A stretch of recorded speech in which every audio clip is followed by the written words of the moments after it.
Assalamualaikum viewers और welcome to my channel holy Quran presentation. Viewers, आज जिस सूरत की मैं आपके लिए क्रेडिट लेके आई हूँ वो सूरत अल-माइदा है। व्यूअर्स, सूरत अल-माइदा कुरान पाक की 5वीं सूरत है। इसकी 120 आयत है, 16 रुकवात है और ये मदनी सूरत है। व्यूअर्स, सूरत अल-माइदा कुरान पाक के छठे पारे में मौजूद है और ये 7वें पारे में मुकम्मल होती है। इससे पहले व्यूअर्स, मैं आपसे कहना चाहूँगी कि मेरी वीडियो को आगे तक ज़रूर देखिए। अगर आपको पसंद आए तो इसको लाइक कर लें, इसको दूसरे के साथ शेयर कर लें और सब्सक्राइब कर लें और सामने लगी बेल के आइकन को क्लिक कर लें ताकि आने वाले वक़्तों में आपको मेरी वीडियो का नोटिफ़िकेशन सबसे पहले मिलता रहे। तो आइए व्यूअर्स, सब मिलके पहले दुरूद शरीफ पढ़ लेते हैं। उसके बाद सूरत अल-माइदा के रुकू नंबर 1 की किरत समाप्त हैं, जिसमें 1 आयत से लेके 5 आयत हैं। बिस्मिल्लाहिर्रहमानिर्रहीम। अल्लाहुम्मा सल्लि अला मुहम्मद वअला आलि मुहम्मद कमा सल्लैता अला इब्राहीमा वअला आलि इब्राहीमा इन्नका हमीदुम मजीद। अल्लाहुम्मा बारिक अला मुहम्मद वअला आलि मुहम्मद कमा बारकता अला इब्राहीमा वअला आलि इब्राहीमा इन्नका हमीदुम मजीद। أعوذ بالله من الشيطان الرجيم. بسم الله الرحمن الرحيم. يا أيها الذين آمنوا أوفوا بالعقود. أحلت لكم بهيمة الأنعام إلا ما يتلى عليكم غير محل الصيد وأنتم حرم.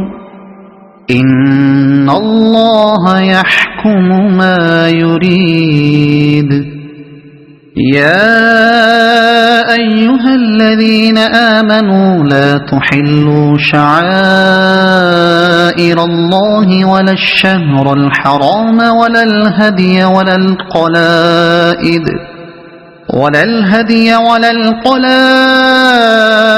ولا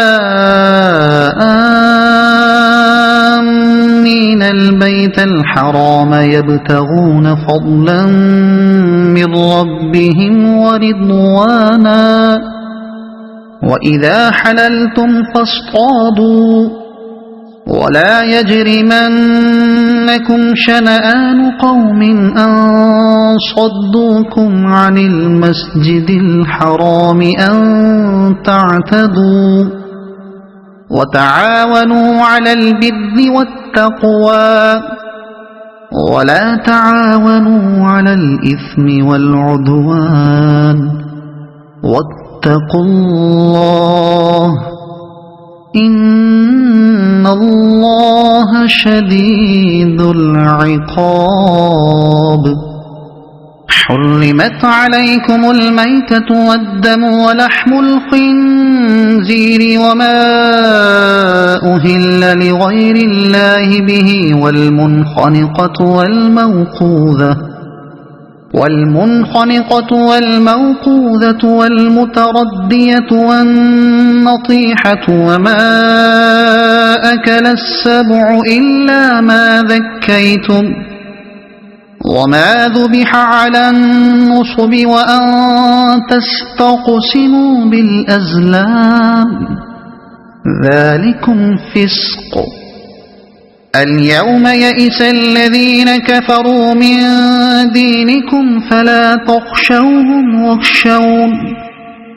اليوم أكملت لكم دينكم وأتممت عليكم نعمتي ورضيت لكم الإسلام دينا. فمن اضطر في مخمصة غير متجانف لإثم فإن الله غفور رحيم. يسألونك ماذا أحل لهم قل أحل لكم الطيبات وما علمتم من الجوارح مكلبين تعلمونهن مما علمكم الله فكلوا مما أمسكن عليكم واذكروا اسم الله عليه واتقوا الله إن الله سريع الحساب اليوم أحل لكم الطيبات وطعام الذين أوتوا الكتاب حل لكم وطعامكم حل لهم والمحصنات من المؤمنات والمحصنات من الذين أوتوا الكتاب من قبلكم إذا آتيتموهن